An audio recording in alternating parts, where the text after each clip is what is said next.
please stand clear of the doors. Por favor, manténganse alejado de las puertas. To those guests who've just joined us, welcome. Our next stop is the Magic Kingdom.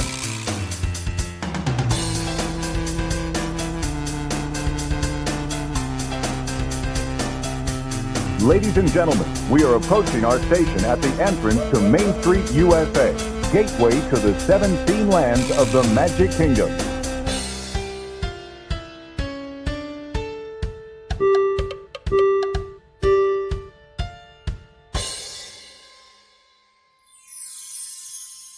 Welcome aboard the Monday Morning Monorail podcast. This is Justin Monorail, and I'm using a handheld mic today, and I'm going to have some fun with it. Welcome back to the Morning Monorail. This is episode number 210 of the Monday Morning Monorail podcast. Today is July 15th, 2024, and we are going to have a good time talking about theme parks today, but we can't do that until all of the Avengers are assembled. So let's welcome them in one at a time. First, returning from a 1-week hiatus, it is Stephers. Stephers, welcome to the Monorail. How you doing? Hello. I will say that the hiatus was not, well, technically it was chosen, but technically y'all were on location and I was not invited, nor could I attend said location. So really, I just gave y'all a break from me, but hello, it's me. I'm back. For now. Next week I won't be here, y'all. I'm so sorry. Spoiler alert for next week. You're only going to get Justin Landon. But I'm going on a little vacay, a little anniversary, belated birthday for my hubs. So we'll be hiking. Going to Oregon. So if there's any Monday Morning Monorail fans or maybe some sipping and bitching fans in the state of Oregon, make sure to reach out to Stephers. She'll do a meet and greet and sign autographs at Crater Lake National Park. Mm-hmm. That is, I will sign plenty of autographs. Don't you worry. She'll sign your boobs. I promise. I actually am not opposed. I do it for the vine. Absolutely. Well, let's welcome in our third podcast Monorail co-host and someone who I also would bet would be willing to sign some boobs. It's Landon the Dawsdone. Landon, welcome to the Monorail. Hi, everybody, coming in from the isolation station of love. It's me, it's the DOZ, Landon the Dawsdone. Jay, you totally broke me off stage with the staffers will be signing boobs line, so thank you for that. I will say, I don't think you also got a laugh from my live studio audience as well. That was a good one. Appreciate that, bud. Yeah, that's good because today that is how you start a Monday morning. Which, by the way, it's a Monday morning, and you know what that means. Yeah, you know it. You know it's time to sign some boobs. That's right. Yeah, I'm willing to do it too. Hey, my live studio audience didn't even react to that comment, and I figured I'd at least get something thrown at me. But you post on social media this week that you're disappointed that you have not had the chance to throw a drink in somebody's face yet. Is that what's going on in your life? It's not just that I haven't had the chance. I'm sad I may never have the chance to do that because I was just thinking about scenarios that I'll be in the foreseeable future, and when am I going to have a chance to throw a drink in somebody's face? It's not like, I don't know. I'm not a Real Housewife, so. Oh, yeah, that is true. Real Housewives of wherever they're shooting from, they throw a lot of drinks in people's faces. But, Jay, you still have a lot of life left to live. So how about this? If we raise a certain amount of money for living with the Landon next year, April 1st, 2025, I will let you throw a glass of water in my face. Okay. How about that? I was going to say, I'm not throwing a Disney cocktail in your face because I'm not about to waste $20. Money? No, absolutely not. Also, I don't want alcohol going into my eyes. That would probably hurt a lot.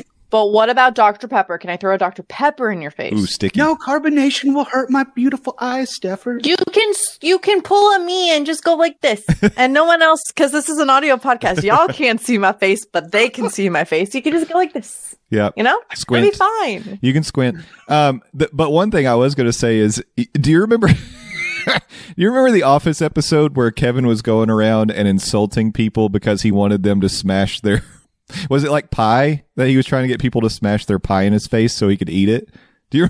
I don't remember that. Well, anyway, it's a great idea, and I was thinking, why don't I try to go around and insult people so they throw their alcoholic beverage in my face? I just have to have my mouth open so I can receive it. Oh, you just hold your mouth wide open. I mean, on the one hand, you would maybe get some free booze, but on the other hand, you would be insulting people. And two, I also feel like that's how the next strand of COVID gets created. So maybe don't do that. That's true. Yeah. It has I to be. still heard boobs, and I know that that's not what you said. I just want to let you know. We're off that topic for now. Landon, you mentioned Living with the Landon, of course, coming up April 1st, 2025 for your Merch 40th. Shop is live. Bonfire.com/search Living with the Landon. Yes.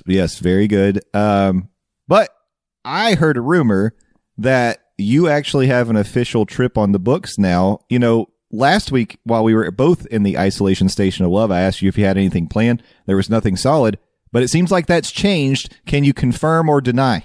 In fact, I can confirm those reports because you did ask me. So any trips coming up? I'm like, no, nothing official, but I did mention the caveat. There is a very real chance that me and Lindsay could just call up one or the other and be like, hey, what do you think about date X to Y? Does that look good for Disney? Yeah, that looks good for Disney. Let's book it. That's literally what happened on Friday after I got off work. In the span of about, hey, baby, was it like 60, 90 minutes? Yeah. Within the span of 60 to 90 minutes, we booked a trip down to the House of the Mouse in Orlando, Florida. We get there September 10th, and then we fly out early Saturday, September 14th. And so I'm looking forward to obviously not only going to the parks. We also got ourselves a not so scary ticket as well for the 13th, that Friday night. I'm also looking forward to spending time with you, bud, heading down to your neck of the woods. So what are we going to be doing while me and Lindsay are down there? Oh, funny you should ask, Landon, because as it has been well known, that weekend is the weekend of the Theme Park Thursday Dillo's Diz meetup, and I think they purposely planned it for the weekend that I am out of town. So I will not be here while you're here for your next Disney trip. How dare you? Huh? Yeah. Nope. I won't be here. I'm gone.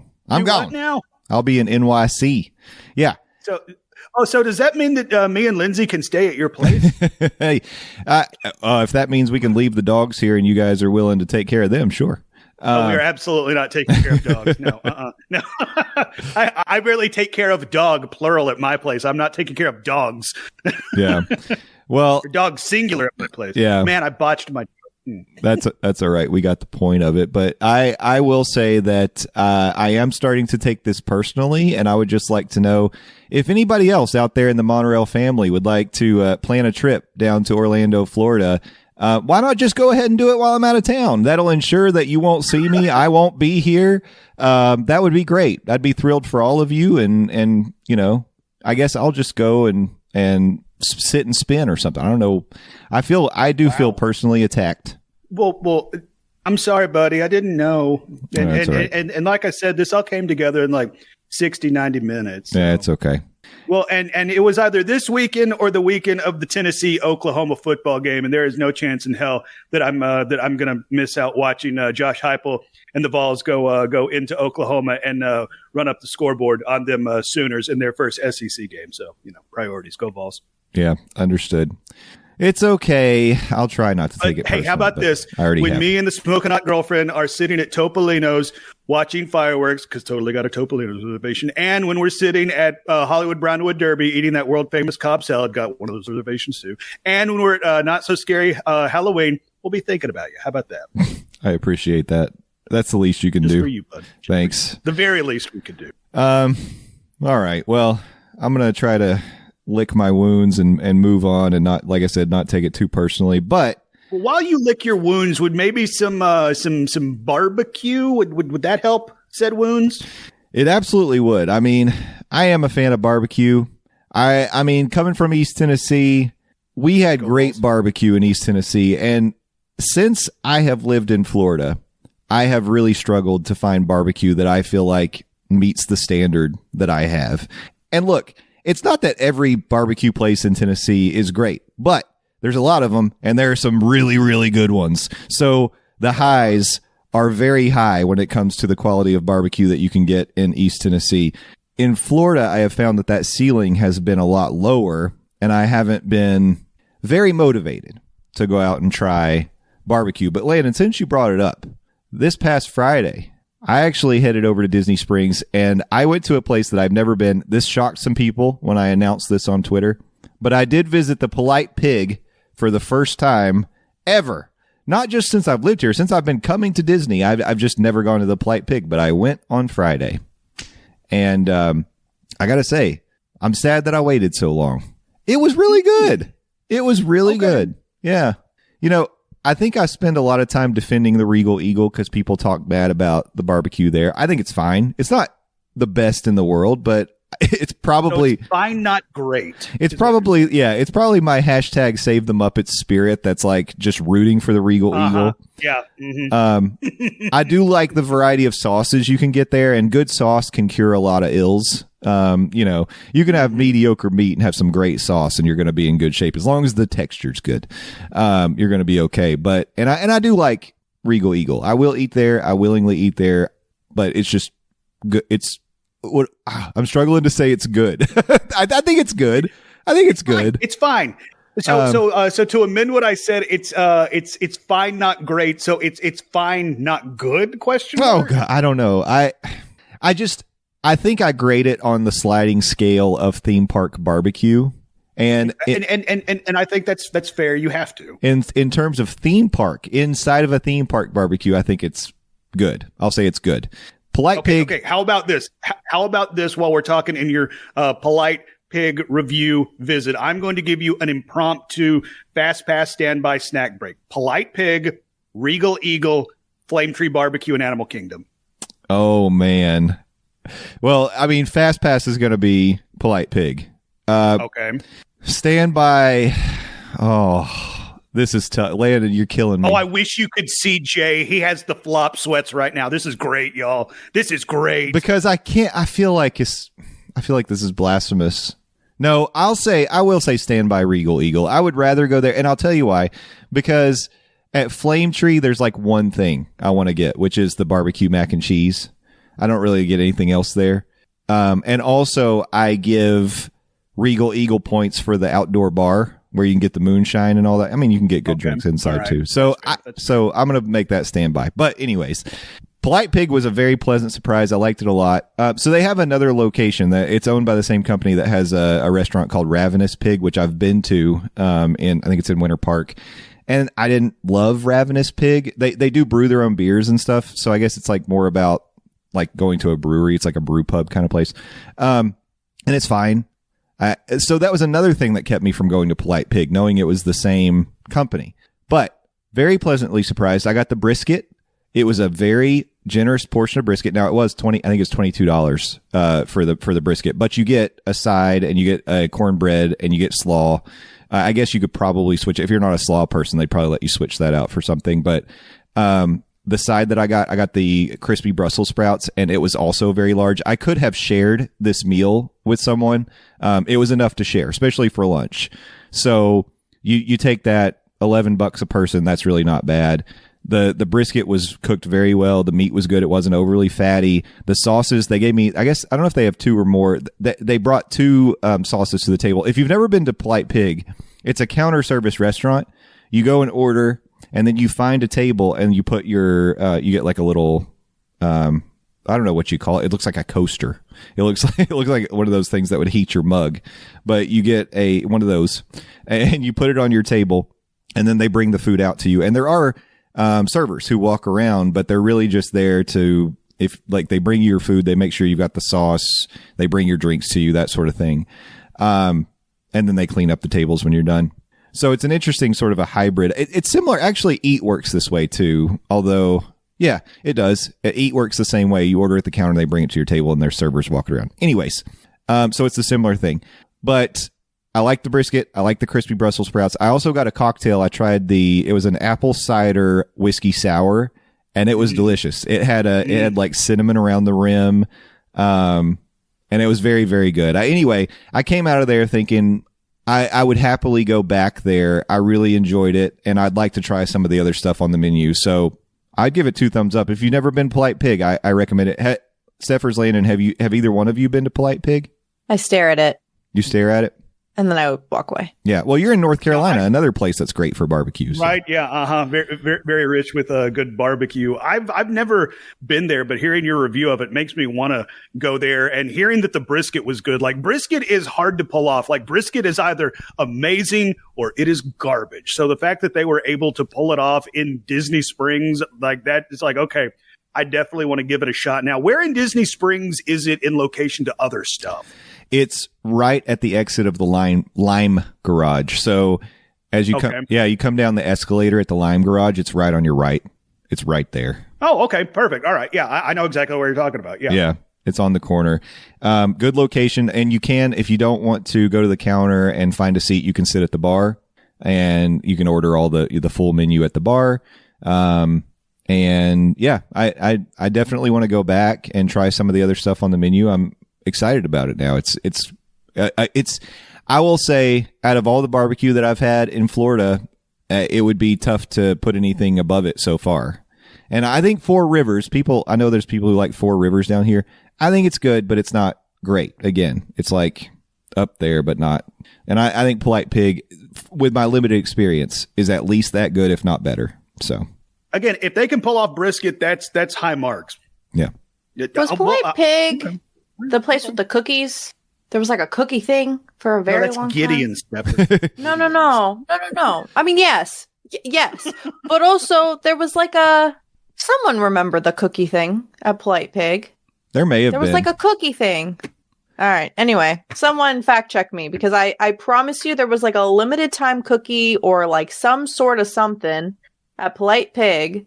Yeah. And then I never went or got it or something. I believe you, Stephers. You should believe me, because I'm not a lying liar who lies. No, not Stephers. No. Much, you said. But that is my review for Polite Pig. I would say definitely, if you like me have just passed it up for some of the other options, because there's so many good options in Disney Springs, lots of good food. Give it a chance. It's good for lunch at the very least, and Ooh, wait. To Stephers' point, they do have Gideon-esque cookies at Polite Pig, so there's that. Okay. See, you were right. I didn't even have to look it up. I knew she was right. We don't doubt Stephers here on the Monday Morning Monorail. No. That's why she's one of the bad boys. For life. Oh, life. We ride together, we die. Yep. And we cry together. Don't forget, cry together. We do cry together a lot. First and foremost, I think. Like, thankfully, it's mostly off the podcast. But man, our private chat is just mostly. It's like it's an emo mosh pit. It's us just crying on each other. It's a feelings fest in there. It's true. We open up our live journals and just blog. It's like, oh, dark moon. No. Okay, before we jump in the news, one quick announcement. So this typically would be the week where we would have a pass holder lounge. I think the next one was scheduled for the 16th, Tuesday the 16th, because it is the third Tuesday of the month. Wanted to make this announcement. We are going to put a little pause on the pass holder lounge because in the background, we are reworking and reimagining that show. We're sort of blue skying it, Josh D'Amaro style. Do not say that. Don't trigger people. But we are Don't trigger the people. But we are sort of going to the drawing board. Not that it wasn't working, but we want to just make it as good as it can be and sort of bring it in under the umbrella of the Monday Morning Monorail branding as well. So just keep in mind it's going to come back. Maybe not August. Maybe August. We'll announce that as we get closer to it. But for now, we're going to put a little pause on it while we tinker around in the background, make a few adjustments, and then bring it back bigger and better than ever. One of the things we definitely want to do is get back to bringing on special guests every show. And so we're going to focus on that as well. Look forward to that. That'll be great. But until then, we're going to talk about some news, and we're going to do that today. So let's jump into the news.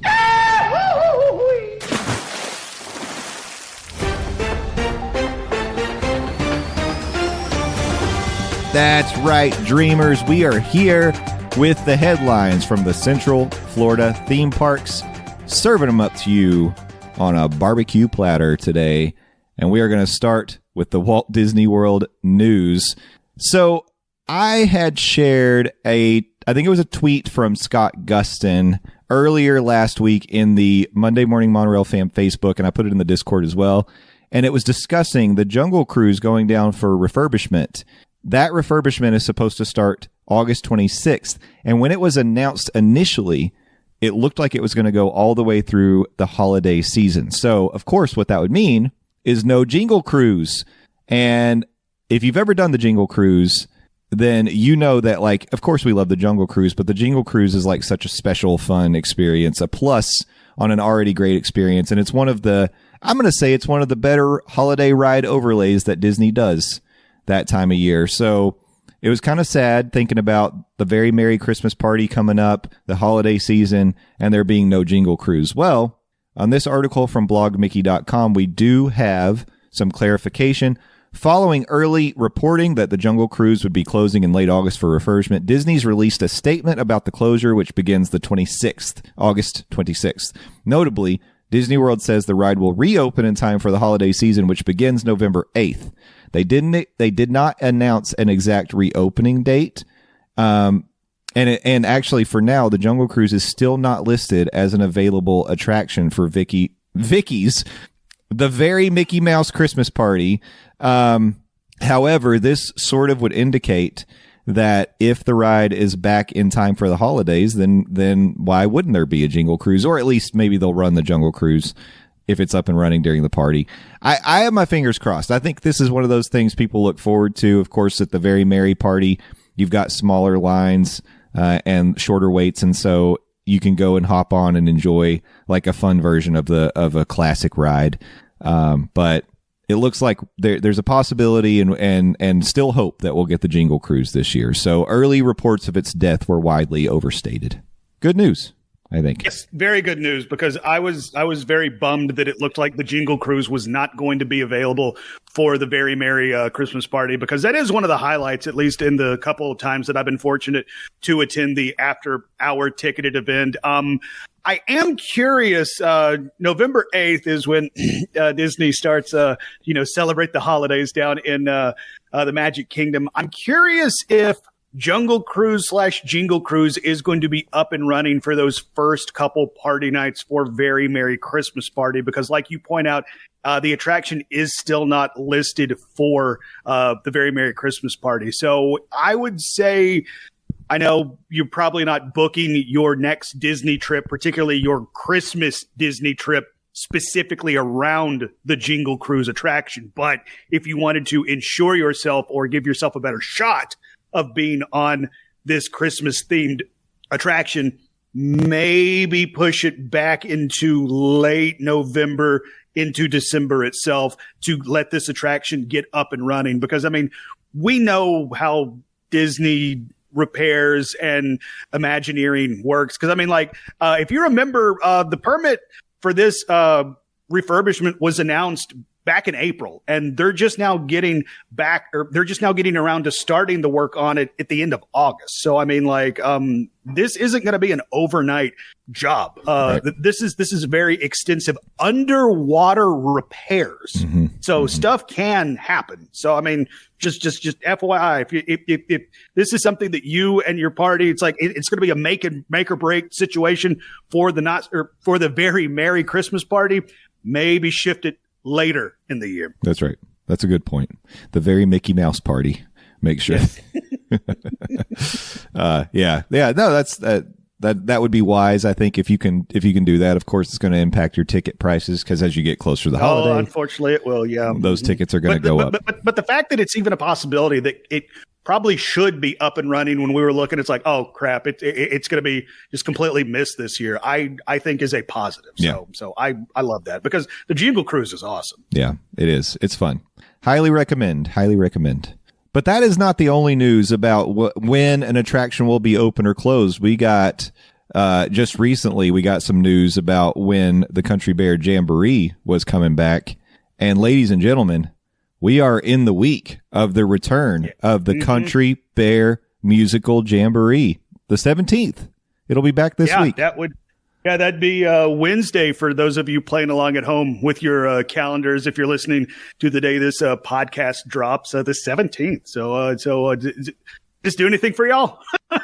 I want to check it out. Excited. I'm excited. I liked the old show, and so I've tried to stick to my guns about being open-minded about this new show. I'm going to give it a shot. Be open-minded. Be open-minded. I understand nostalgia is a hell of a drug, everybody, but be open-minded to changes. But I mean, it's like, I let's give this new version of Country Bear Jamboree a shot, because I mean, of course, this new iteration is inspired by Opry-style shows of current Nashville, brand new songs, a new version of Bare Necessities, and we're going to get other Disney songs, A Whole New World, Try Everything from Zootopia. And these songs are being recorded from artists like Allison Russell, Christopher Scott, Knoxville's own Emily Ann Roberts. So once again, go Vols. I'm like you, Jay. I want to give this a shot, even though the original iteration didn't really move the needle for me. I'm glad you're willing to give it a try. I think that you should. When you come down in September, when I'm not in town,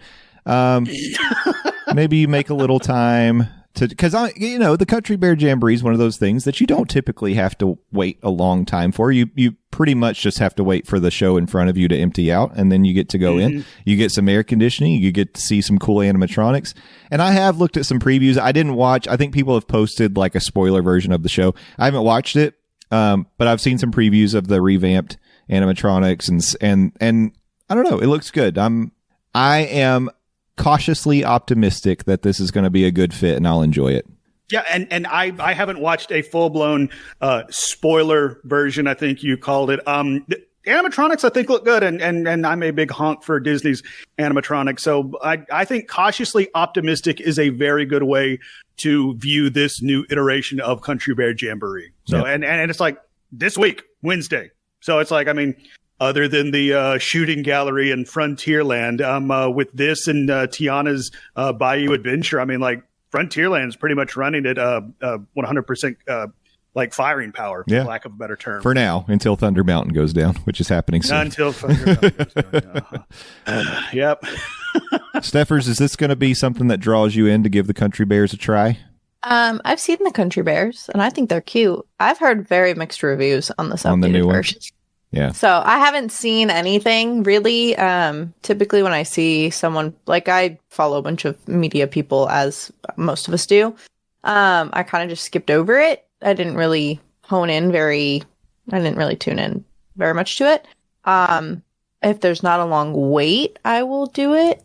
But I'm in the camp of if I got other things to do, I got other things to do. Yeah. So I get that. I get that. For sure. All right. Well, we're all open to it. We'll give it a try, and we'll report back. I'm sure that some of our Monorail family members will get in there and give it a try as well. Maybe, I think Rob's been making the rounds at Magic Kingdom. He'll probably beat me to it before I can get there. But doesn't, like, in the scheme of things, doesn't this feel like a kind of quick turnaround for them shutting it down and then it's opening back up on the 17th? I can't remember the date that it closed. How long ago was that? Yeah, how does time work anymore?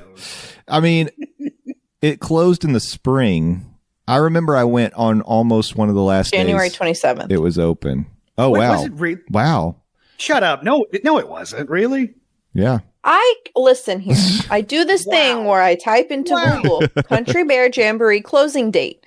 And Google decided to tell me January 27th. So don't at me, bro. I just work here. Going back to what we said earlier, we don't not believe Steffers. I'm just saying I can't believe it was January. So I guess. Well, I mean, again, in the scheme of things for Disney, 6 months, that's kind of a quick turnaround, question mark? Kind of. I think the turnaround on the Rock and Roller Coaster was a little bit more surprising because we were expecting it to be down a little bit longer, and it popped up, a couple weeks early. So that's not something that typically happens with a refurb. The day that I went to the Country Bear Jamboree was January 24th. Yeah, I can't believe it's been that long, actually. Wow. Yeah. Huh. Once again, how does time work? I believed you, Steffers. That wasn't disbelief. I just wanted to go back and see what day it was because I didn't go. I knew I didn't go on the last day, but I knew I went close to the last day, and it just seemed like it was. If you had put a gun to my head and asked me to pick a date, I would have said March or something. I don't know. That kind of wrinkles my brain. Yeah, it's kind of cray. Yeah. So, Steffers, Landon. Yes. Are you fans of the attraction Star Wars: Rise of the Resistance? I am, as a matter of fact, a fan of Rise of the Resistance. I like it in A mode instead of B mode, but I'd rather be on Rise of the Resistance as opposed to not be on Rise of the Resistance. Yeah, same. I've only ridden it twice. Well, and I would understand that because typically it's got a very long wait. Sometimes people use the strategy of when it goes down for maintenance, you kind of watch, and when it comes back up, you go rush it because you might get a short wait. But I mean, on an average day, if the ride's running well and you try to do standby on Rise of the Resistance, it's going to be at least an hour, probably 45 minutes at least. And then it could get up on a busy day to like 2 hours. And for those of us who go to the parks a lot, that's kind of too long, even though it's a great ride. Well, there may be a solution. I was actually just cruising through the Twitter sphere this morning, and I happened to see some tweets that apparently Disney is testing a single rider line for Rise of the Resistance. Oh, really? Yeah. So, like, I don't think there was any announcement this was going to happen, but today, which we're recording on Sunday, July 14th, there were some folks in the park who tweeted, hey, there appears to be a single rider line for Rise of the Resistance. Now, typically, for rides that have a single rider option, you don't get the normal queue experience. And so it does appear that if you are to do this option as a single rider, you will not get the same pre-show or queue experience that you would if you go ahead and wait for the full standby, which I think is totally fair and makes sense. But in this case, single riders get to go in through an entrance near the exit of the attraction.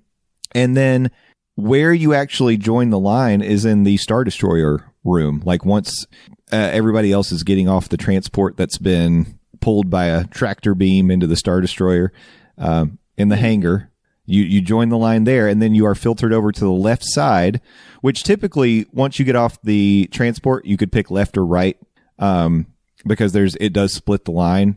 And it was always funny to me that typically one side of the line was way backed up and the other was empty because people just tend to follow each other. That's how that's how things work at Disney. Because we're lemmings in the park. Yeah.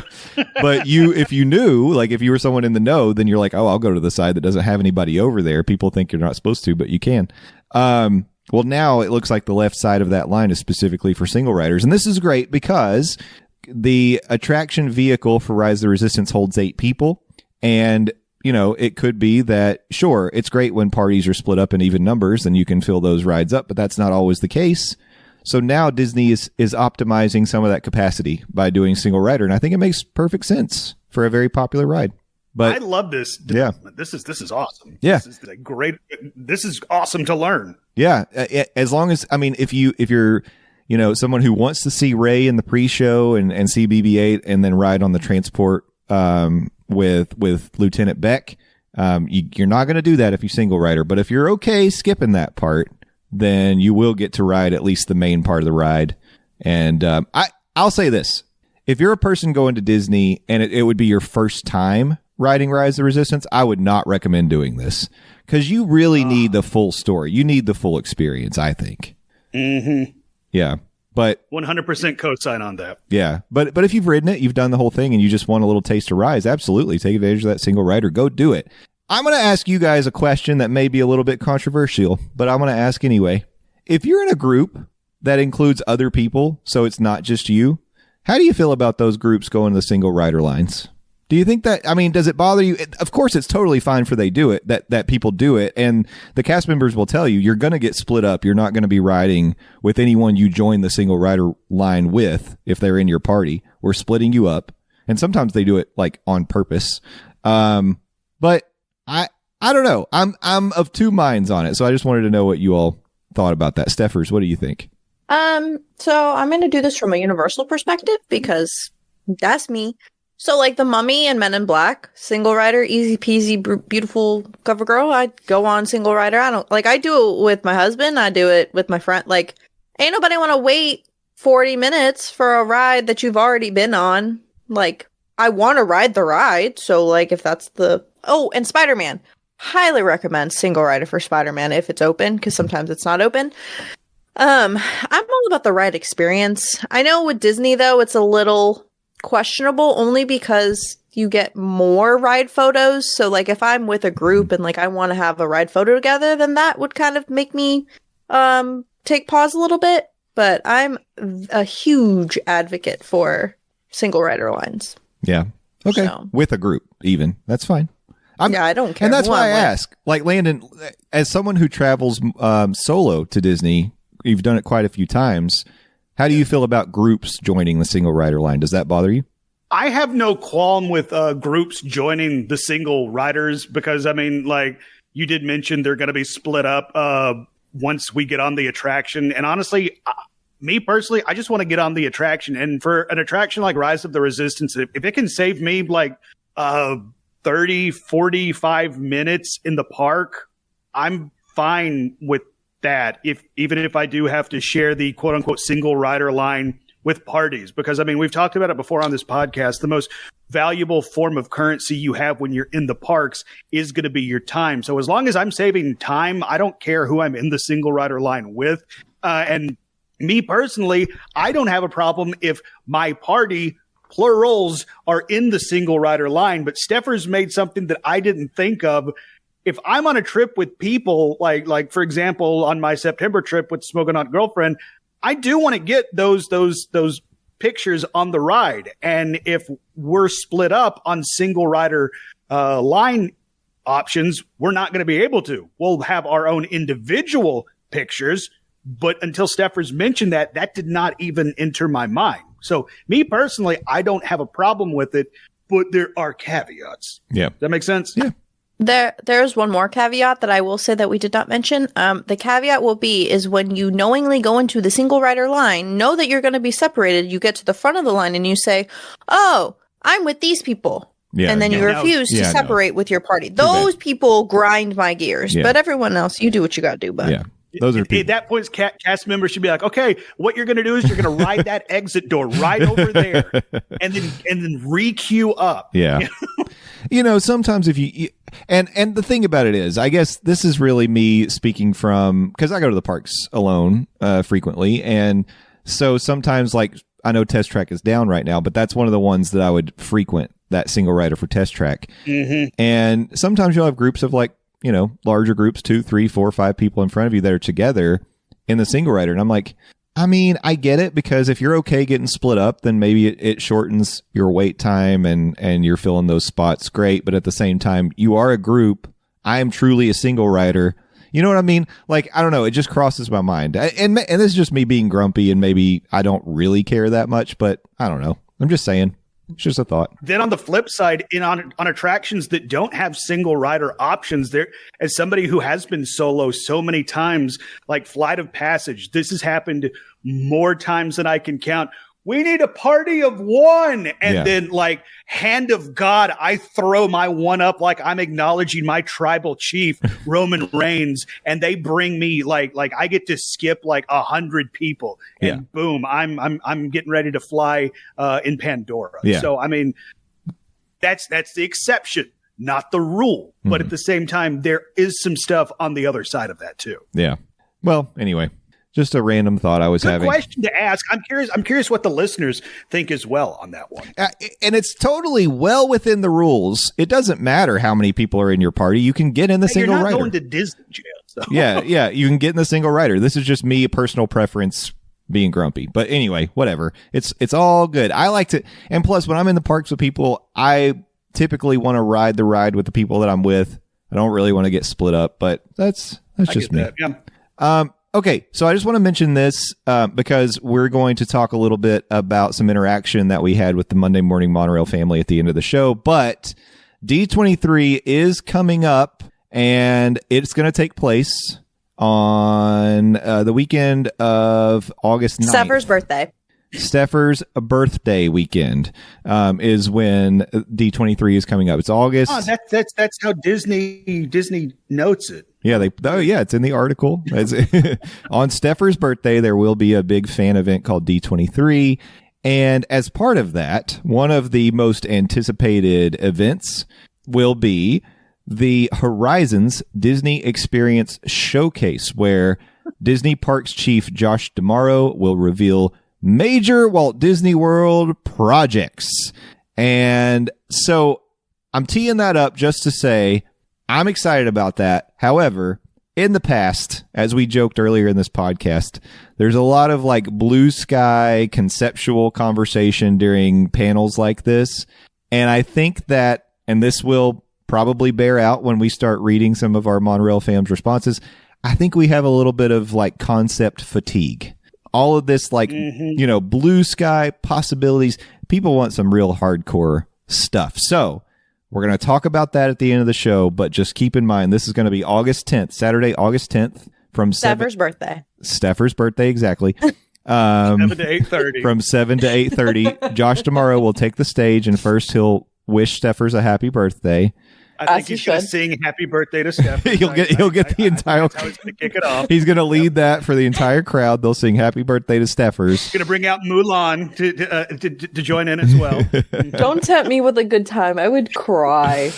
And E.T. is going to be there for some reason. We don't know why. Yeah, they bought the rights to E.T. specifically for August the 10th. Yeah, but aside from wishing happy birthday to Stephers, big announcements. We expect to hear how some of this $17 billion they're going to be investing in the theme parks is going to be spent. We want real plans, but we're going to talk about that. Tangible plans. We're going to talk about that when we get to the end of the show. For now, yeah, go ahead, Landon. Horizons. Horizons, yeah, I know. They know what they're doing, right? Of course, yeah. They have to. Interesting choice of words. They should have called it the Epic Panel. Oh, now that would have been hilarious. Oh, I wish they did that. Called it Epic Disney. Yeah. Hey, there used to be a game called Epic Mickey. Good. There was, and I think that's getting a re-release for current console generation. So. Yeah. I like that they updated the artwork to match the new vibe. It looks good. Yeah. Mm-hmm. It does. It does. Oh, but they should have called it Disney. The Epic Disney Parks Panel. All right. Well, speaking of epic, I think it's time to go across the Universal with Stephers. Over to you, Stephers. I was going to say I didn't. There is one technical article about Epic Universe, but like that wasn't like the home hitter, the big hitter. Fair. But maybe we should talk about Epic first, and then we can. I think we're just talking like in the scheme of things. We're going from one. Yeah. I think we call that a segue. Transition. Oh, okay. It's the same. Wish. We're arguing schematics. Exactly. Jay pulled an article from Disney Tourist Blog, just kind of with a breakdown of how it looks like ticket sales are going to go for Epic Universe. Mm-hmm. Allegedly. Speculation. And now I have to scroll down. I have to scroll down and find it, but I found it. So it says, when tickets sales first launch, guests must purchase a multi-day Universal Orlando ticket package with a 3-day minimum in order to visit Epic Universe.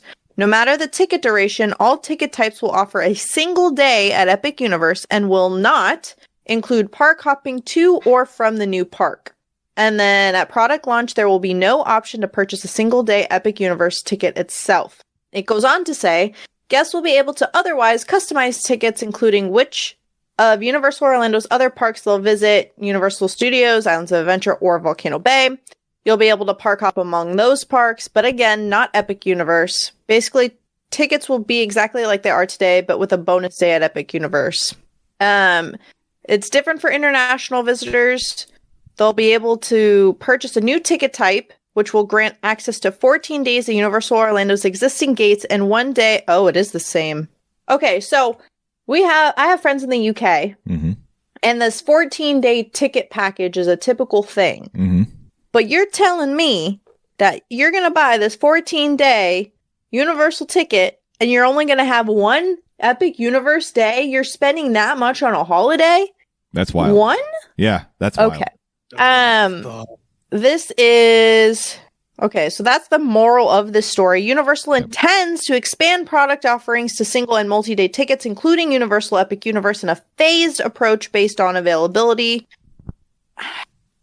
Yeah. Again, this is according to a Disney Tourist Blog article, and in this article, they are citing an attractions magazine. This is all speculation, but guys, hear this. Man, I do not like the sound of it. No. I'm hoping. So this article sort of insinuates that this is how Universal is trying to manage the demand for Epic, and I think that this is most definitely how they're trying to manage the crowds and keep it from being a poop show when it first opens, and Epic Universe just being overrun by people. Yeah. And additionally, it mentions date specific products. So, people get onto Disney about having to plan your reservations and make your day selections. But I think that when Epic opens, you're going to have to say what day you're going there. I would imagine so, yeah. To start, I mean, I don't think that that's a terrible idea. I will say something that this article, or at least I didn't scroll through this article fully to completely read, but this also doesn't say anything about pass holder exclusives in terms of pass holder deals for tickets, pass holder entrance for tickets, and nothing to that sort of effect. If there's going to be some sort of, I don't know why they would do this for a whole park, but maybe like some sort of preview, unclear. But it also doesn't talk about adding the Epic universe to the annual passes. Right. At least not yet. We don't have that information yet. I will say that there is now a 3-park annual pass that includes Volcano Bay, but Volcano Bay is typically like its own separate entity. Like I understand the logic, and I understand it's going to upset people, but also typically you don't need to quote unquote reserve or have a date specific ticket you just need like a date range. So if you have like a 4-day ticket, you have a start and an end or like whatever. I think this is like annoying for some people, but also it might better your experience in the long run. Yeah. Just maybe. I mean, I'm not a person who would put myself in a seat of a Universal theme park executive right now and thinking ahead to the demand that they're expecting. And fair enough. This looks like this park is really going to, we've called it a game changer. I think it will be a game changer. Yes. People are going to want to go. And we've talked about people planning their trips for 2025 around the chance to go to Epic. So we haven't had a whole new big theme park open like this in a long time. So not in Orlando. So who really knows like how, when that gate opens or when they even announce the date, who knows the kind of cratering effect, the ripple effect it's going to have. And I think that Universal wants to avoid exactly like you all are saying. They want to avoid a mess. And so they don't want this place to be overwhelmed and be an operations nightmare. They want it to be smooth. They want people to be having a great time and evangelizing on social media about the wonderful experience that they had at Epic, which you can't do if all you did is have to fight through crowds all day and stand in 4-hour lines. So I think that they're trying to manage that. However, I think if we all can accept that that's what we want a good experience when we go to Epic the first time. We don't want to go in there and feel like we didn't get to do most of the stuff. This is the risk, though. If the only option, especially for international guests, is that 14-day pass and they only get 1 day at Epic, say you go and you only get to do half the stuff and you don't get the chance to go another day while you're there. That is potentially a mess for Universal. If I was international, I wouldn't go the first year it opens. Yeah, I think. No, absolutely not. But I was put off by the buy 3, get 1 day to Epic just for, I guess, U.S. citizens. I think that's flat out egregious what they're doing to international guests. You have to pay 14 days and you get 1 day at Epic Universe. And yes, they are definitely trying to keep the crowds from turning it into a nightmare where people are going to get on social and be like, this is terrible. It's too crowded. I can't do anything. Don't come here. And like this is exactly what they're trying to prevent. But it's like, me and the Smoking Hot girlfriend, we just planned a Disney trip and we were putting the finishing touches on it today before we started recording our podcast. And I'm going through the notes, reading the stories, and I come across this article and I read this out loud to her and she looks at me like I have 3 heads. Yeah. She cannot fathom this. And like I've said on previous podcasts, me, her, and her daughter have been talking about in 2025. We're planning a trip down to Orlando, Florida, specifically to go to Epic Universe. If this is how Epic is going to be operating for year 1, that's coming off the table. And she completely agrees with me. Yeah. Agree. I agree with both of you. My thing is, though, when Disney announces, this is also speculation, so it's nothing's really confirmed. Right. That is But true. imagine- Yes, this is all speculation. When Disney releases, when Disney drops after hour tickets, or when Disney drops Run Disney events, or when Disney drops XYZ thing, you 9 times out of 10, right away, Stitch is coming on your screen and he breaks the page. Yeah, that's true. You know what I'm saying?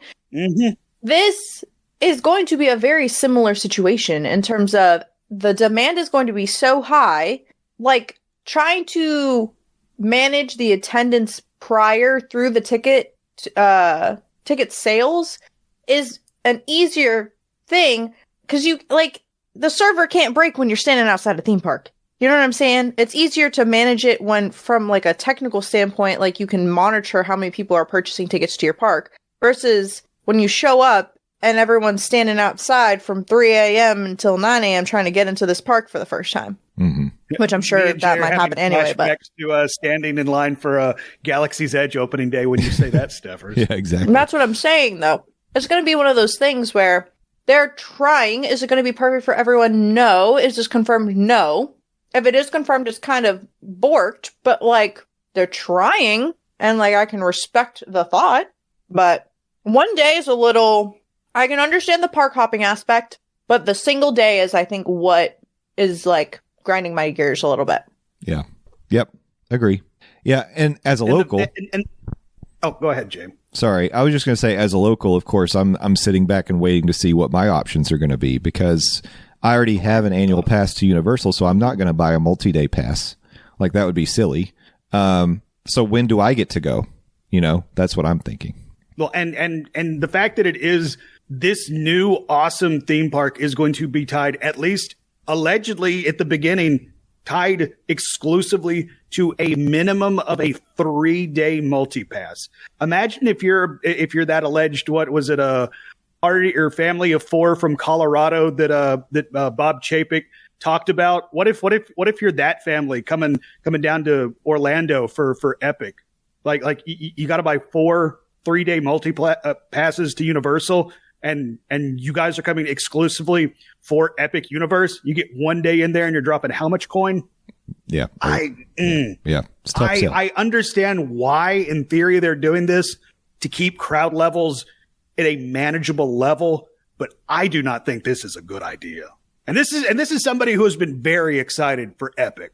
Yeah, I think what we may end up seeing play out is that we all have to wait longer than we wanted to experience Epic. Yeah, so even though it has that nebulous opens 2025, it might be the realistically opens 2025. We get to go 2026. Yeah, it could, just depending. And again, we don't know all the details yet. There's more to come, but based on what has been leaked and confirmed by in the article, it actually quotes Alicia Stella. We trust Alicia Stella in this house. Oh, yeah. Uh-huh. In this house, we trust Alicia Stella. Yep. In this house, we trust Stephers and Alicia Stella. Yeah. So anyway, we'll see. We'll see how it goes, and just hoping that it won't be the case that our only option is that multi-day with one bonus Epic day. We'll see.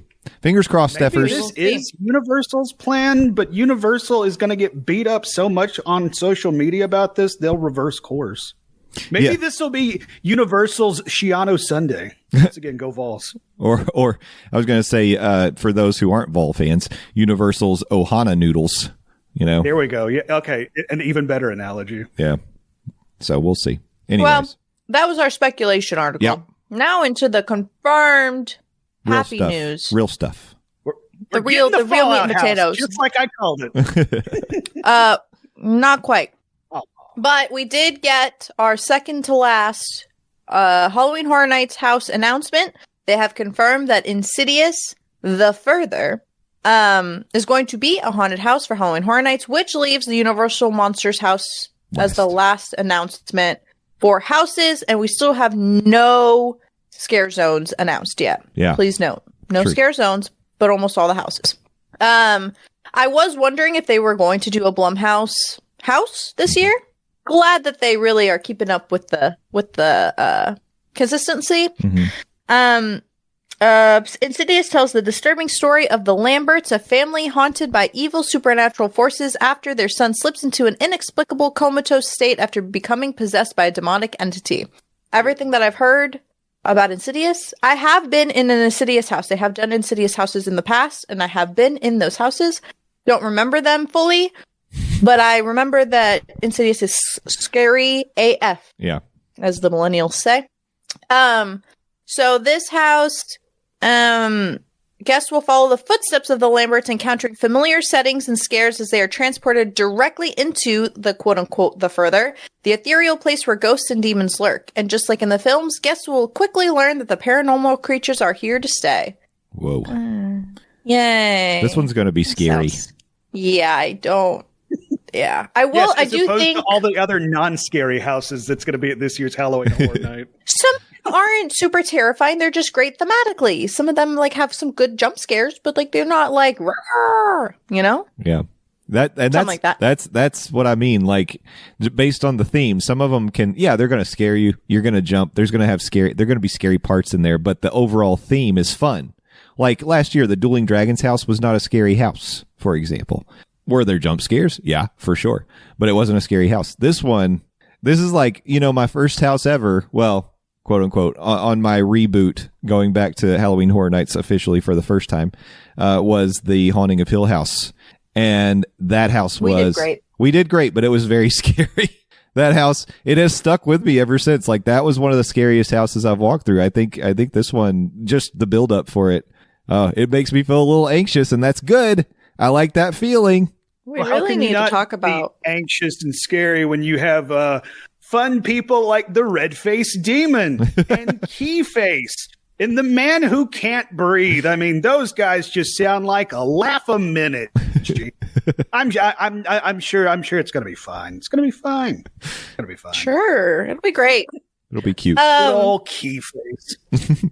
So now the only thing we have left to anticipate is the Universal Monsters house and all the scare zones. I wonder, I'm trying to think of what other IPs they could potentially do for scare zones, or what kind of original concepts, if they're going to do like sequels to old scare zones. We'll see, TBD, but obviously we will let y'all know once we hear things. The other piece of Universal news is Halloween Horror Nights related as well. Multi-night tickets did drop the frequent fear pass option, as everyone loves, because it's 10 out of 10. They dropped and then they sold out. Yeah. So, it's one of those things. So all 3 frequent fear pass options with Express for Halloween Horror Nights 33 have sold out due to high demand. Other frequent fear products are still available, as well as tickets to the premiere Scream Night, single night event tickets, single night express passes, and other event upgrades. The frequent fear passes without express are still available for purchase. Here's my hot take on this. If y'all don't mind walking a lot and kind of trudging through, Halloween Horror Nights is an event you can do without express. So you can, but I will say it'll be a lot. It's a lot, and you've got to do Scream early, and because that will save you some time. But if you don't do Scream early, it can still be done. It's just very hard, and you've got to go. You need to plan it out correctly. You got to go house to house. It's a marathon, and it does not for the faint of heart. It's not for the faint of heart. Well, the event in general is not, but that can also be doubly scary trying to get through all of it. Once again, 100% co-sign. But just in my limited experience, right? So this is going to be now my fourth year going to Halloween Horror Nights officially. Well, I didn't go in 2020. I didn't go that year. My first experience was 2019. I did for McKenna's 18th birthday. I went to 2019. I went in 2019. So yeah, I guess if I count that one, this is my fourth.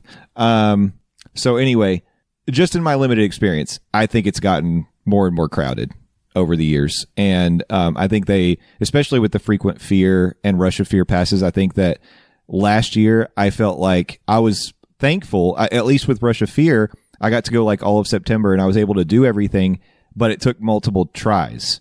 Because it was busy, even on weeknights, it's busy. So again, it's possible, but you just got to plan it out, be prepared, and just know that this event is very, very popular, and they are filling it up on most nights. Another thing that sometimes is offered, I can't remember if they did it last year, but some nights, or at least in the past, after a certain point, they'll do half off express, but it's like after 10 p.m. Yeah. So that's just another option. Another tip. Ooh, this is going back to something that we should discuss offline. I just thought of. But another tip I would say, or if you have any questions, feel free to like DM us on Instagram or wherever. But another tip I would say is pick your like top 3 houses. I know there are 10. Pick your top 3. So at the end of the day, you can say, I completed my priority houses. Mm-hmm. If you do scream early, you're pretty much guaranteed to at least get 2 done before the event is in full swing. Yeah. Like I said, doable. It's not for the faint of heart. As years go on, RIP tours or like, you know, behind the scenes, like the tours seem more my jam in terms of just making an investment to make sure I do everything. So one day, but doable. Yeah. It'll be hard. It'll be tough. But yeah, so get your tickets now available on Universal's website. Yeah, go do it. Go spend your... Do we have a term for Universal dollars? We need to come up with one. Shrekels. Ooh, okay. Ooh. Oh, I think you just knocked that one out of the park.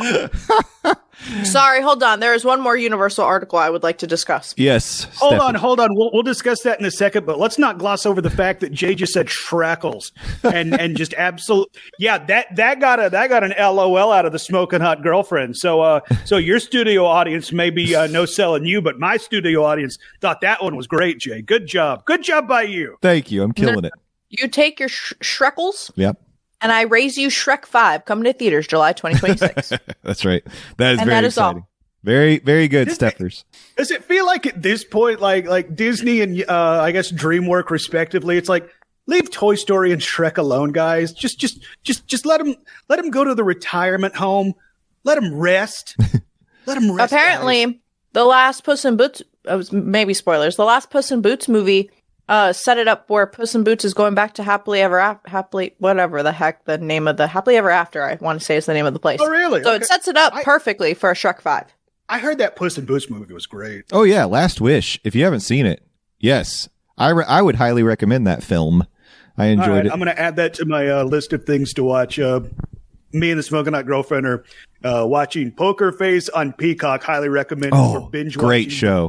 Great show. Poker Face is great. The Bear is great. Poker Face is so good. And we're like I watched all of The Bear last night after she fell asleep. No spoilers. I haven't started it yet. Okay. Yeah. All right. We haven't. I just got a bird from the Smoking Hot Girlfriend when I said she fell asleep after 4 episodes. We haven't started the new episode of The Bear yet, but that's definitely on tap. We're trying to get through The Acolyte, and then we'll hop over to that.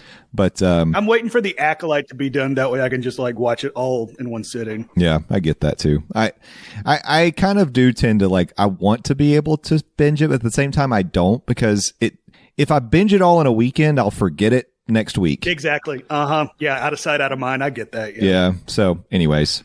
Yeah, but highly recommend Poker Face and The Bear. Oh, Poker Face is so good. God, now, it's so good. A lot of you, first of all, like Natasha Lyonne is just amazing. She's great. She's the best. But like, if any of you ever, like, if you're old like me, you may have seen this show called Columbo.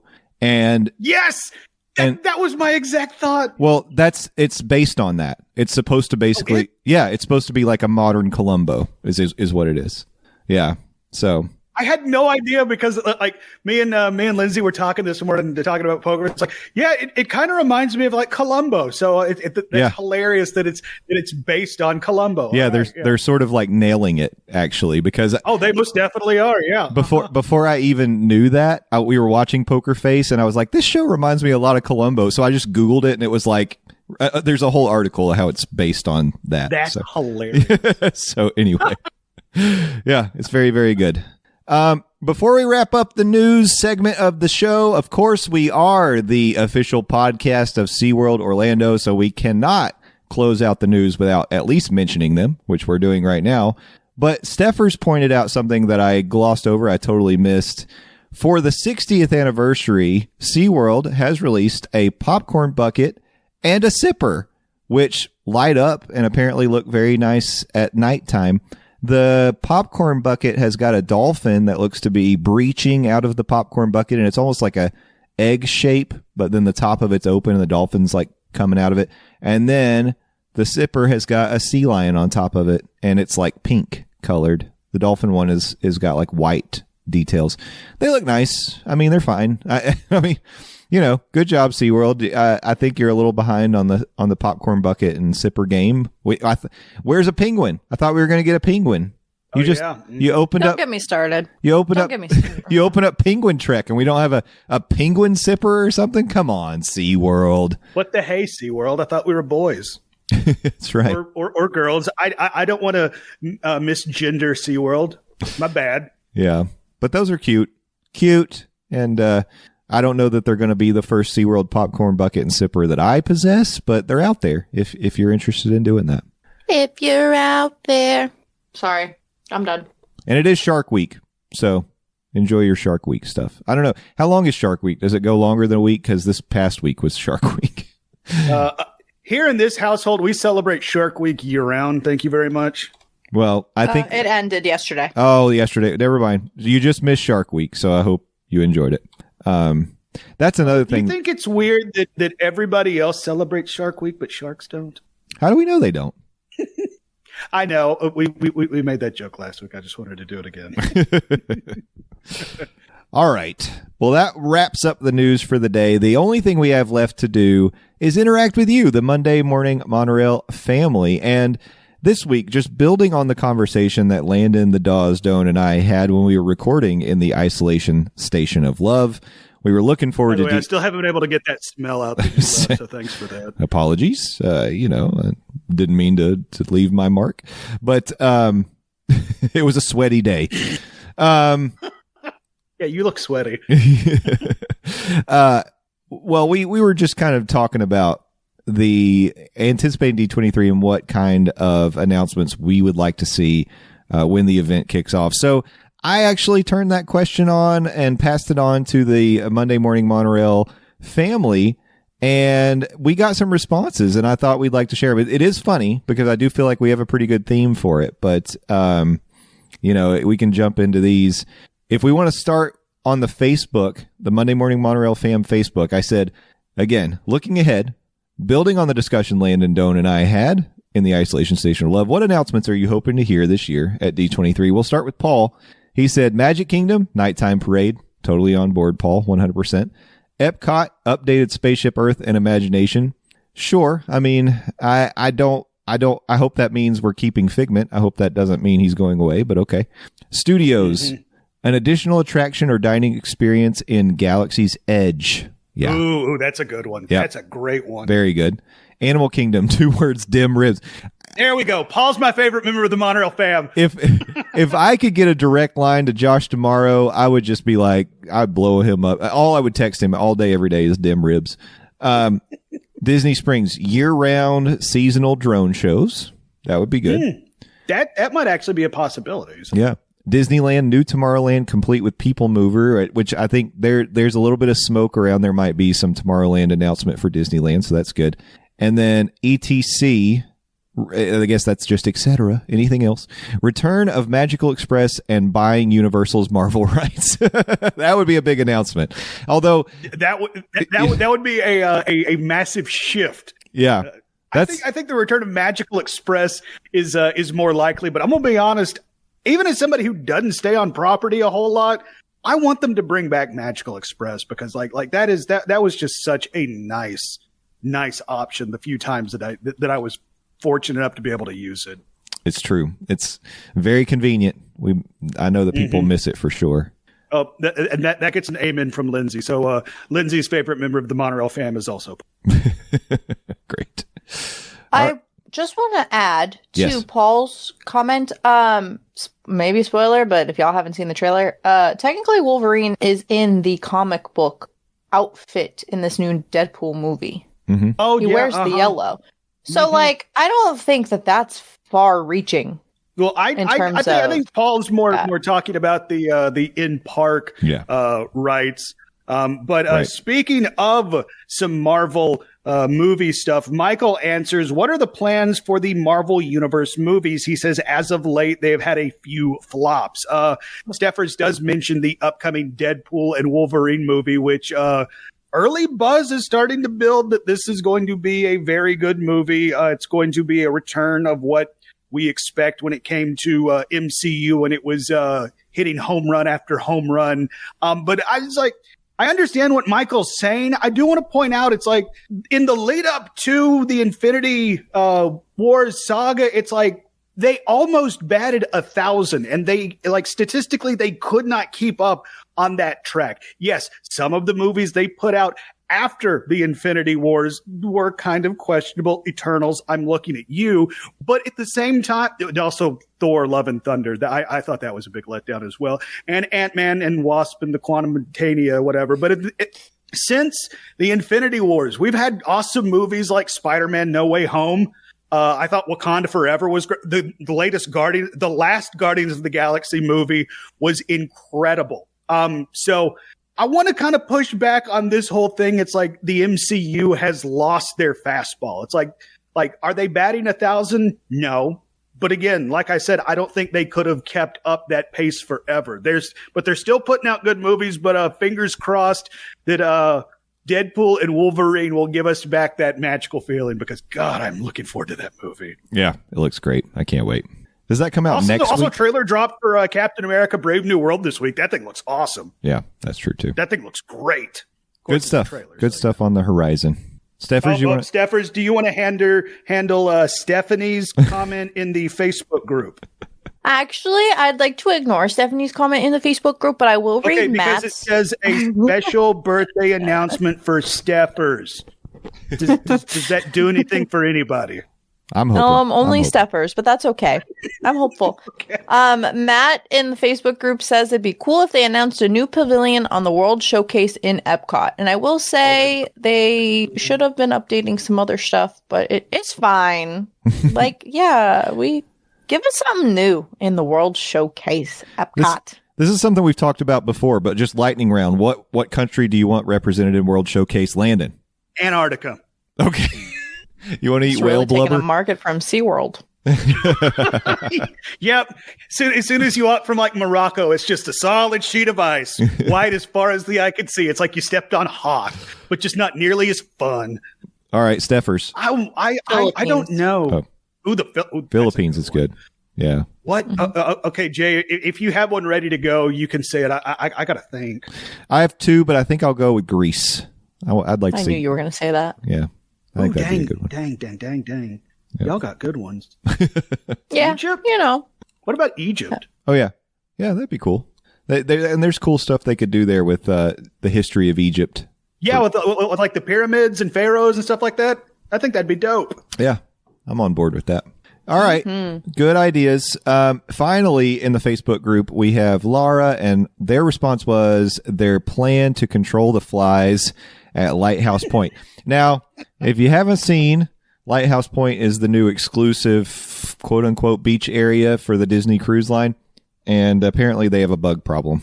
So hopefully they'll take care of that. I think they'll make that announcement when they debut their Mickey Mouse weather machine, because some people legitimately believe that Disney controls the weather when you're down there. That's true.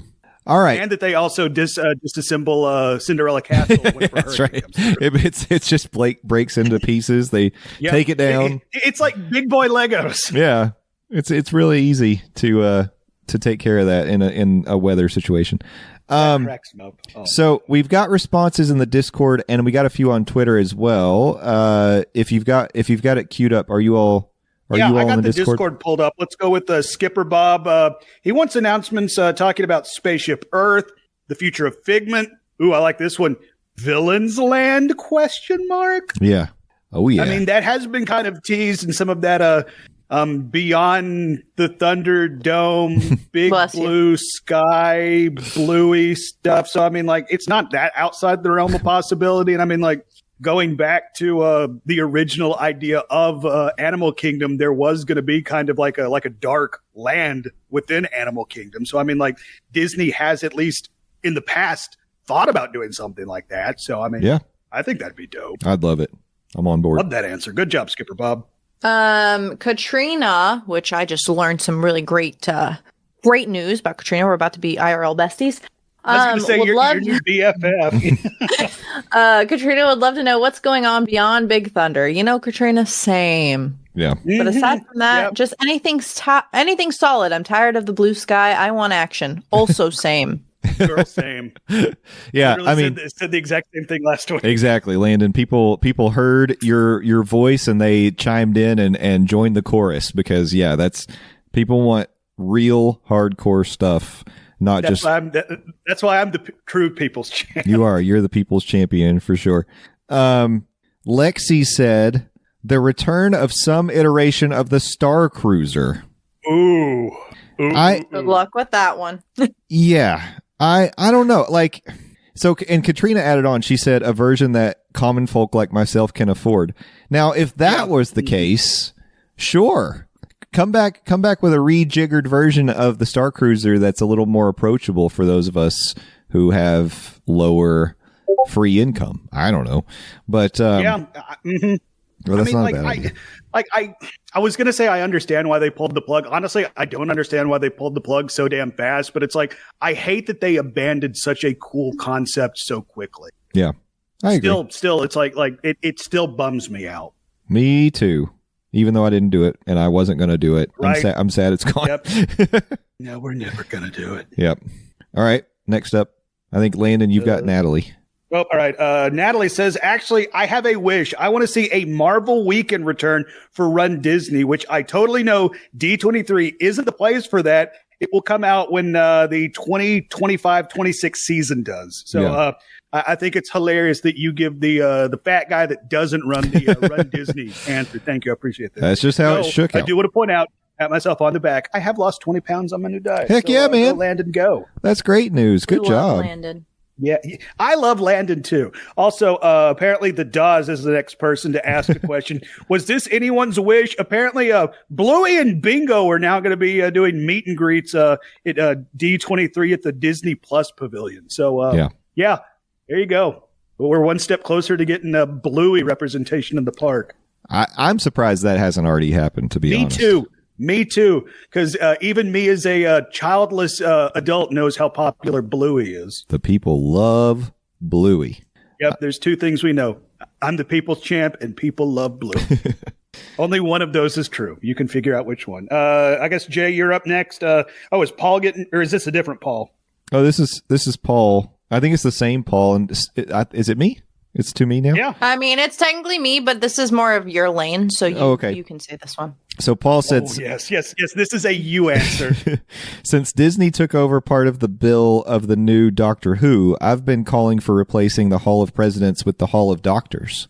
Absolutely. I'm on board with that. Yeah. That would be really cool. Yeah. Yes. Once again, 100% co-sign. Don't think it fits in Liberty Square per se, but yeah, I think that's a great idea. Well, when the doctors get involved, history gets all timey-wimey, wimbly-wombly. Is that what you people say? Yeah, it's something to that effect. Okay. I don't watch doctors. We got some responses on Twitter as well, so we can pull those up. And Stephers, you can take the first one. My favorite member of the Monorail fam, Aurora. Honestly, this is kind of a theme for most of our responses. I want to hear concrete plans about where they are spending those $60 billion in the park. No more blue sky. Can I say that word? I'm going to say it anyway. Crap, give me a real concept in the works. How about making the Tomorrowland Speedway a real symbol of tomorrow and make those cars electric? Save us from those fumes. Hey, we love the fumes. I don't love the fumes. I'm on board for electric cars. It's the only way you can legally get high while you're in a Disney park. Let's not get rid of them just yet. I'm totally on board for electric cars. I think that'd be great. And I want them to sound like Jetsons cars. That'd be fun. Oh, that'd be cool. Wait, does Disney own the rights to the Jetsons now? Probably. Yeah, they probably do. Yeah. We're on Justin's Cartoon Network? The Jetsons are a Hanna-Barbera thing, right? So, in a way. So Disney doesn't own Hanna-Barbera. No, that's Universal. Yet. Not yet. No, that's Six Flags, isn't it? No. They had Hanna-Barbera. Was it? Yeah. Hanna-Barbera. Oh, that's right. Ride. They had it in the 90s. Never mind. Yeah. Yeah. Mm-hmm. Yeah. Sorry. All right. Next up, Landon, you've got Donna.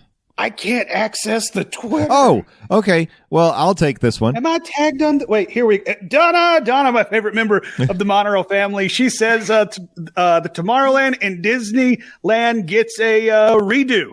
And prayer hands. Yeah. Prayer hands. Got to throw up the prayer hands. Yeah. People are dying for it. That would be. Donna is not the only person who's crying out for Tomorrowland to get some love over there on the left coast, specifically. And speaking of people, I guess in this case, pacifically. Yeah, that's right.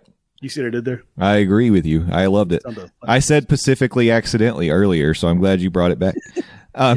People are joining hands on another topic, and of course, that is just the idea of things being solid. So Dr. Jacqueline said, just anything real that we don't already know, anything not blue sky, and not repeating things we've been told. The bar is truly so low. I kind of feel like that's just the general motto of Disney right now. The bar is truly so low, LOL. It's right. Yeah. Uh-huh. I'm hoping for it. I mean, we all are. We all agree with that one. Okay. So this next one, I don't know. We'll see. I don't want to do it. Landon's doing it. I'm not doing this one. I love you, but I disagree with your first statement. So I'm not reading it. Are we talking Captain Poppins over here? Yeah, Maz. Yeah. Mm-hmm. Okay. Maz, favorite member of the Monorail fam. Apparently, I'm going to be able to meet Maz on my next trip. Looking forward to that. Can I say what I don't want to hear? I like this option. Taking the question, flipping it on their head. Please, no Zootopia in Animal Kingdom. Yeah. And then she follows it up. Maz follows it up. Actually, I'd love them to announce a Tomorrowland refurb. It needs some love. Maz doesn't specify Disney World or Disneyland. Maybe Maz just feels that just Tomorrowland period needs some love. Yeah. You could argue. Which, I mean, Maz ain't wrong. No, not wrong. I mean, it's just one of those things. Like, what I think the idea would be more like, where are we going with this? Like, what's the end goal? Right. Yeah.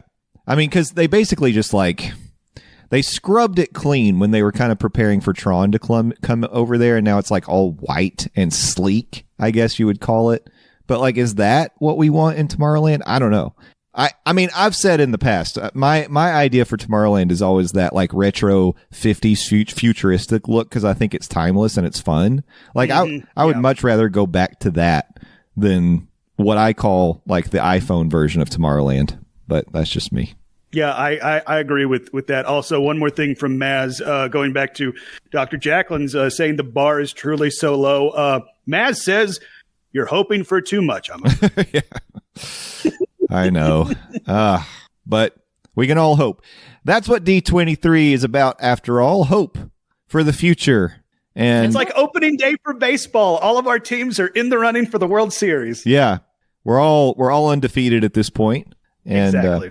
We've got, hey, it is the All-Star break. We've made a lot of baseball references this episode, so it's just... Have I mentioned Go Vols? It's all coming together. Not I, said the fly. Uh-huh. Current NCAA World Series champion baseball Vols. Those Tennessee Vols, yeah. Yep. I know people love it. Do they? No, I don't think so. Well, that is going to wrap up the planned content for today's show. So, I mean, this was a jam-packed episode. We've got some exciting stuff cooking in the background, so stick with us. Keep your eyes peeled. Watch the socials. Make sure you visit morningmonorail.com. Join the Monday Morning Monorail fam on Facebook. You can join our Discord. Follow us at Morning Monorail on Twitter and Instagram. All sorts of things going on. And don't forget to subscribe to us on YouTube. And that's the Monday Morning Monorail on YouTube. Help us to reach our goal. We're trying to get to 1,000 by April 1st. And why is that, Landon? You mean April 1st of 2025, Jay? That's what I'm referring to. That would be because myself, yourself, and Stephers' self is going to be live in Epcot participating in Living with the Landon. Now, you might be asking yourself, what is Living with the Landon? Well, I'll tell yourself, Living with the Landon is going to be where I, Landon Doan, rope drop Epcot and go from grand opening to grand closing, riding Living with the Land as many times as I can. Then I ask you, the lovely listeners, to donate money, pledges, if you will, Monorail for every time that I ride Living with the Land. That day, April 1st, 2025, we will be raising money for Second Harvest Food Bank of East Tennessee, with money specifically earmarked for the Food for Kids program. If you want to maybe get some merch to support Living with the Landon, you can head over to bonfire.com and search for Living with the Landon. We have 2 t-shirt options available, as well as a mug. And also, while you're there looking at the t-shirt options, maybe you want something for the cooler months, assuming that it's never going to be 1,000,000 degrees outside like it is currently for most of the nation. You can get a hoodie option there. I personally am going to be getting a hoodie option at some point. But yeah, head over to bonfire.com. Once again, search Living with the Land to get your merchandise. Also, keep an eye on our social media. Once we have a donation page, if you just straight up want to donate to Second Harvest Food Bank of East Tennessee in the name of Living with the Landon, you can do just that. But social media is where we are going to be letting y'all know how you, the lovely listener, how I have said so many times that y'all are the best listeners in the podcast game, can put your money where my mouth is, and we can raise some money and feed some kids in East Tennessee who truly need it. I talked with Shelly Ellis from Second Harvest Food Bank on the Phil Show this past week. By the way, I hosted 90 minutes of the Phil Show this past week. That was a surprise to me. I didn't get fired, so that was good. But I talked with Shelly on that show last year. Second Harvest, through their Food for Kid program, they fed 14,000 kids in the East Tennessee area, the 18 counties that they work. This year, that number has grown to over 15,000. 15,000 kids every week are being sent home with a bag of food, because otherwise they wouldn't have that breakfast, that lunch meal. And Second Harvest Food Bank is standing in the gap and helping them be fed. Y'all, if you can give $1, if you can give $5, whatever you can give, Second Harvest can turn $1. They can take that dollar, 95 cents of that dollar goes to feeding people in East Tennessee. And every dollar that you give for Living with the Landon will go directly to hungry kids in East Tennessee. I look forward to doing this next year, riding Living with the Land with Jay, with Stephers, and I look forward to doing this virtually with y'all next year. Fantastic. Great plug, Landon, for a great cause. Do you also want to tell people about your Twitter and socials and all that while you're at it? Oh, after all that? Yeah, okay. LANDOZ, please go follow me, Landon Doan. I'm the best, Landon Doan, not the rest. That's, you can follow me 280 characters at a time. I also apparently still questionably run a website, buttmunchchips.com, buttmunchchips. Sit on your butt and munch. But instead of going there, because I haven't rebuilt the website, now I'm trying to pawn it off on Stephers to rebuild it, because she's killing it on the socials for us on the Monorail. Instead of going to that, go to the Bonfire website again, search for Living with the Landon, or just go to Second Harvest Food Bank's website, secondharvestetn.org, and donate in Living with the Landon's namesake. I also appear on the Phil Show, News Talk 98.7 WOKI radio station locally here in Knoxville, Tennessee, streaming 6 to 10 a.m. Eastern Standard Time at newstalk987.com. Also available in the iHeartRadio app, also available on the News Talk 987 app, also streaming on the podcast feed. Wherever you get your podcast, search the Phil Show, News Talk 987. I did mention I hosted on Wednesday for 90 minutes, 8:30 to 10. Also, again, kind of a surprise to me. So if you missed that, me doing it live, if you missed the conversation I had with Shelly Ellis from Second Harvest talking about foods for kids, go and check that out. That was the Wednesday edition of the Phil Show. That would be the 10th, I believe, of the Phil Show. And I've talked a lot, so I'm going to turn it back over to Stephers and Jay. And I love y'all. Talk to y'all next week. Love you, mean it. Bye. Fantastic. Stephers, it's your turn. All I got is Adventures with Stephers on Instagram and TikTok, and check out Sippin' and Bitchin' if you like reading and books and Stephers. Me. But yeah, that's really all I got. We're not taking a break, but with me going out of town and stuff like that, we're actually taking a couple weeks off to let you catch up on some episodes. And then it'll actually line us up perfectly with a new book release that we're going to be covering. So catch up over the next couple weeks, and then we will be back and ready to go, which actually works out because depending on how serious Landon is about his butt munch chips reorganization, I am going to be helping the Monorail with kind of just website updates and living with the Landon stuff and all that jazz. So I get to focus on that without drowning. Yay. I was only kidding when I said that. Please don't take that seriously, Stephers. Okay, well then I'll be doing a lot of back-end Monorail stuff. So if you try to go on the Monorail website while I'm working on it and it breaks, just drop us a line and we'll get you where you got to go. Stepher's going to break the website, and then we're going to break the internet. Stephers breaking the internet. First she's in the Facebook group stabbing people. Now she's breaking the internet. I would never stab somebody. What are you talking about, Landon? That's not my brand. Hey, you remember a couple episodes ago you were stabbing people in the face? You were. That's true. Shh. Guys, don't rat me out like that, dude. Oh, yeah. That's totally incriminating now. Whoopsie poopsie. As we're rounding things up here, I just wanted to say I thank all of you for being listeners and being members of the Monday Morning Monorail family, no matter where you listen. And we have listeners all over the world.